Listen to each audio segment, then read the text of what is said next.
Let me talk a little bit about prosperity. I understand working for money. On rare occasions, I've found money in the street. Now, we're just going to interrupt you here for just a moment because you've laid out the perfect place for us to say this. Okay. Working for money is like motivation as compared to inspiration. Working for money is the action part. And certainly, there's always action involved in the allowing of money into your experience. We're not trying to guide you away from action.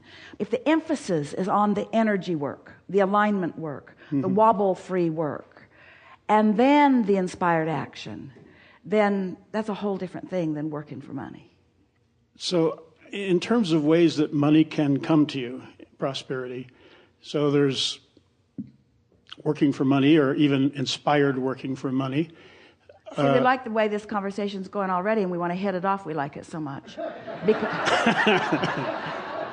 Because before we go there, and we'll go there with you if you want to, and there's nothing wrong with going where you think you want to go, really. But what we're talking about is this movement from the vortex where it's unseen into the bank account where it is seen. In other words, this transfer from vibration into material. So this is what we're really talking about. So when you say you started to lay out the ways that that can happen, and we want you to understand there is an infinite array of ways that you are not even considering, that you couldn't even possibly consider.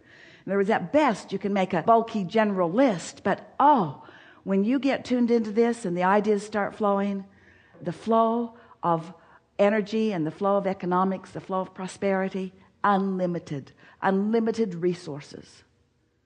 Look even at your economics of today and think about how robust it is in comparison with 100 years ago. And 100 years ago, no one could have conceived of the avenues through which the abundance flows, or the height to which the abundance has swollen, or the degree to which the abundance affects the details of your life experience, you see.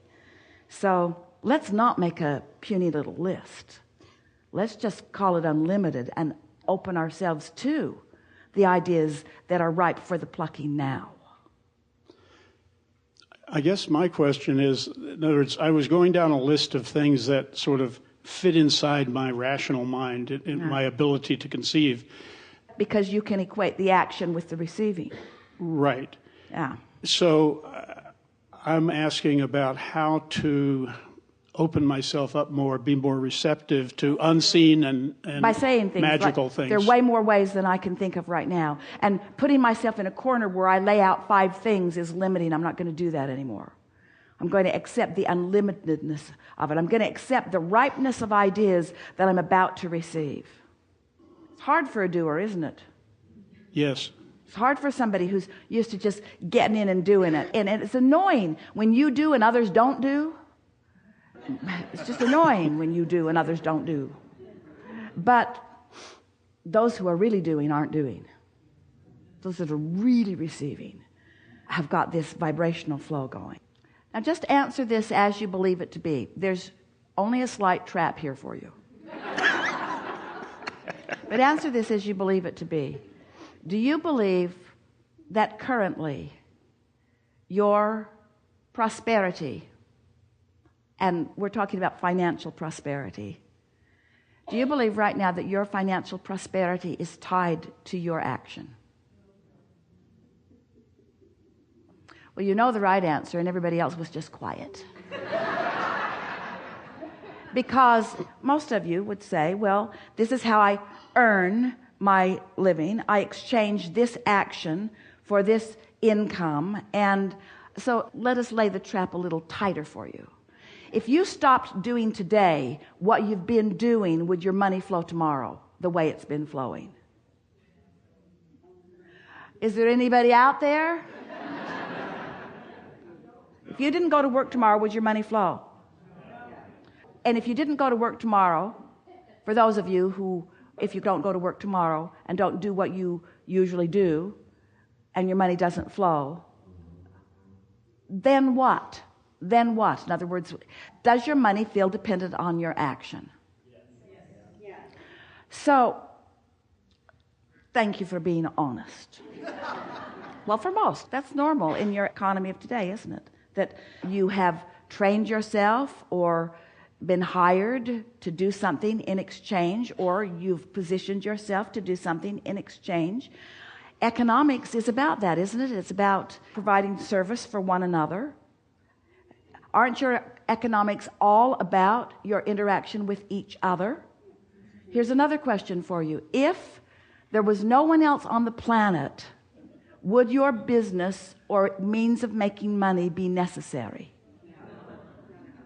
If there were no one else to participate with you in any way, goods or services, would there be any reason for you to provide them? Can you step back far enough to acknowledge that your interaction with one another is what the basis of economics is all about?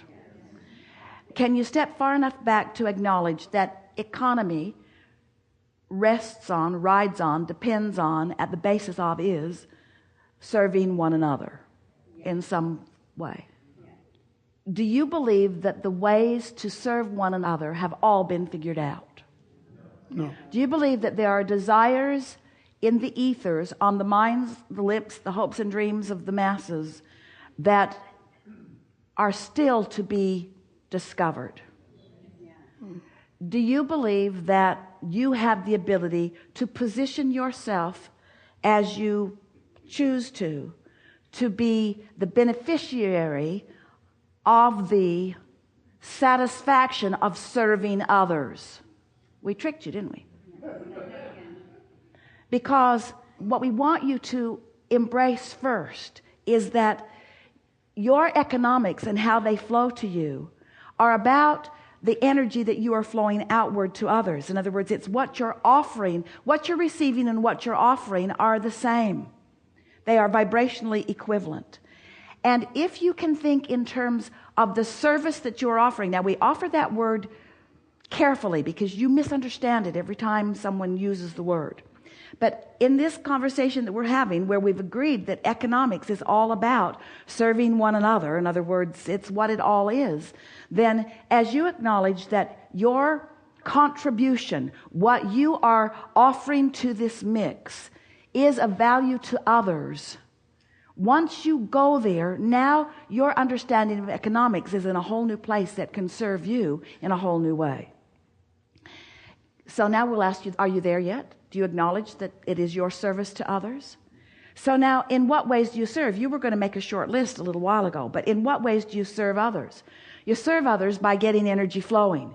You serve others by tapping into the stream of infinite intelligence.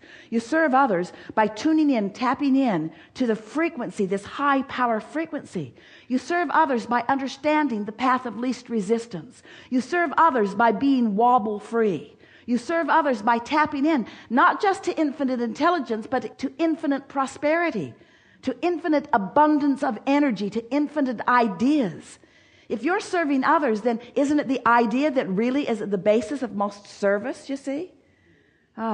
When you loosen up these cobwebs and you start acknowledging that you could be in the right place at the right time, in more conversations, in more opportunities to uplift, if you would put your attention upon the energy that you're receiving, which then you will be flowing. But here's the most interesting thing about economics. We already said it to you, but we're going to say it to you again. You don't get it until you give it, because it is the asking for it that summons it. So when you get into an attitude of service, which is asking for it on the behalf of others, now you open a really big portal, a really big vortex of abundance, you see. And that's really the place that you want to start with all of this. In what ways can I be of value to others? Now let's start generally. Are you of more value to others when you are ornery or happy? Well, that's not a difficult thing to understand, and yet it's usually not a question that you ask in relationship to economics, is it?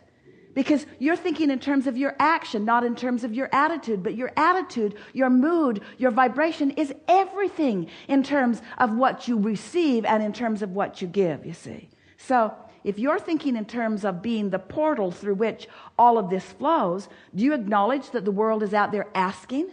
Do you acknowledge that their life experiences are what are causing them to identify what the next economic booms will be? Do you know that there are economic booms in the vortex right now that haven't even been discovered by those who will feel the inspiration to provide the response to the boom that is being asked for. So does it overwhelm you to think about being the creative genius that is inspired to that? We're not asking all of you to be the next Bill Gates, but why not? We're not asking you to be the next innovator of the next big invention, but why not? But what we are asking you to do is acknowledge that there is infinite energy flowing, and enough abundance will flow to serve you in the way that you are wanting to be served. Once you get into this flow of economics, it's all about energy, you see. As much money is coming to you, we're saying money, financial abundance is coming to you as you are asking for and allowing. But what's interesting, as in our earlier conversation, you're motivating yourself to the asking rather than inspiring yourself to the asking. So it's not a clear, open thing that's going on, because in the worrying about what you're going to do with it or where it's going to come from, you block the flow of it. So if you could just concentrate on the fact that the flow exists and on the fact that there is a path of least resistance that is available to you right here and now, if you could just acknowledge that you have the ability to get on this path and you have the ability to receive the flow, instead of worrying about where it's going to be, when it's going to be, who's going to bring it, where it's going to come from, how long it's going to last, how big it's going to be. When you ask those questions that make you wobble, then you don't do either one of those two things. You don't hook up to the energy and you don't flow it towards something that is meaningful to you. That was a big economic discussion, but how does it translate into something that you do something about?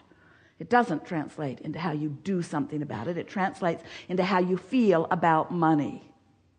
You got to feel like there's plenty of it out there and there's a lot of it earmarked for you. You got to feel that way because it is that way. And then you got to figure out how to figure out, how you got to figure out. You got to feel your way to it, and it's on the path of least resistance. It's not on the path of hardship. It's not on the path of struggle. It's not on the path of determination or effort. It's not on the path of motivation. It's on the path of inspiration. You got to tune into the path, you see, to the path of inspiration. So we have some questions for you. We asked you some earlier. You were quiet about it. We want you to be more bold in your response now. Do you believe in infinite intelligence? And do you believe in infinite abundance? Yes. And do you believe that you've carved out a path of abundance for yourself? Yes. Do you understand that your vortex holds that path? Yes. Do you believe that the path will be inspired to you? Yes. Do you think you'll get there with worry? No. How are you going to get there? How are you going to find the trail? How are you going to find that path? You're going to worry your way to it? You're going to struggle your way to it? You're going to take courses on how to find, on what does the world want? Yeah, this graduating class needs to be really good at this because someone has prophesied that there's going to be a lot of that wanted later. Do you want to do that? No. Do you want to do that? No. Well, you better want to do that because that's where all the money's going to be later. So you better figure out how to get good at doing something that you don't want to do because that's where the economy is going.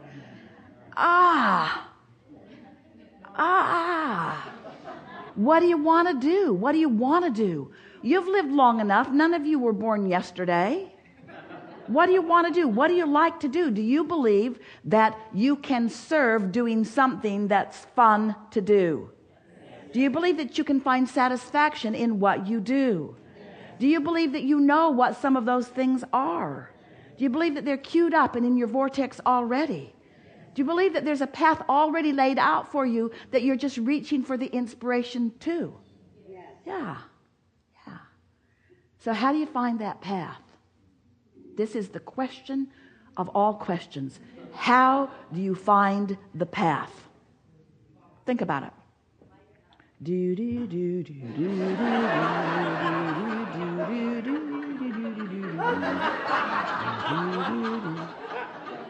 How do you find the path? You don't find the path finds you. It's an inspired path. It's not a motivated path. The path will find you. But you got to stay in that general place. You got to be in that place. You've got to highlight within you what matters to you. I like freedom, and I like fun, and I like inspiration. I like great ideas, and I like being of value. And I like sniffing out the trail, and I like following the trail, and I like where the trail leads. the path will find you. You've just got to do the wobble-free work, you see. The path will find you.